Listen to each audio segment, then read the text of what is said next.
Let's be real. Right now, my game is boring. Sure, there's a pretty area to walk around in, but other than that, crickets. So it's time to ramp up this place with something fun. I think it's time we work on a battle system. That's right, this world isn't always going to be peaceful. I'm going to add a turn-based battle system so that our player here can have something more to do. I'm sure he'd like that. The goal for today is to add some tall grass, like the ones from Pokemon, which will trigger a battle every time the player runs into it. I'll only implement the player being able to run away from the battle for now, but this will give us a good skeleton for when we do decide to build off in future videos, so it's important to get it right.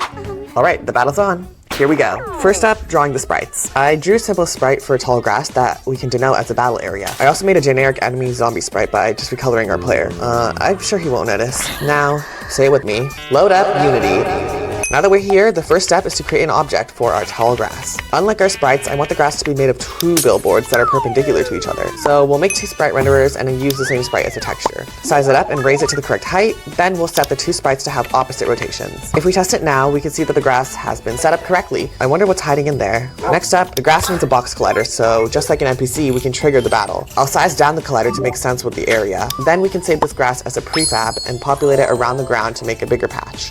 Okay, it really looks like a dangerous place now. Perfect for monsters. Next, I'll add a UI prompt similar to the NPC one, so we can start a battle. Eventually, I'll make it automatic, but for now, I want it to be controllable. Okay, scripting time. This first script is to trigger a battle when the button is clicked. We'll add that script to the grass object and assign the UI prompt I made earlier to show when that player is near. Just like that. Now it's time to create a new scene for the actual battle. I'll add a default ground, same as the scene before, and then we need to make an object to show the player's battle sprite. Move it and adjust its placement.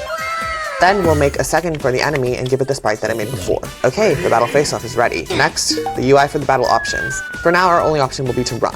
Before we test, a few more scripts need to be made for this scene. One is to control the run action, which we'll add to a controller object and assign for the button to trigger. The second will be to remember the player's position so they can return to the correct place after the battle. We don't want any teleporting here. Okay, everything should be ready. Going into the tall grass, we can trigger a battle, and whoa, we're right in it. The monster's scary though, so let's just run. And we're right back to where we started. Safe for now. And that's that. There's enemies lurking in the world now. No more peaceful nights, I suppose. Next time, we'll have to give our player the ability to fight back, but for now, I'm sure it's fine to leave him like this. What could possibly go wrong? Subscribe to stay safe.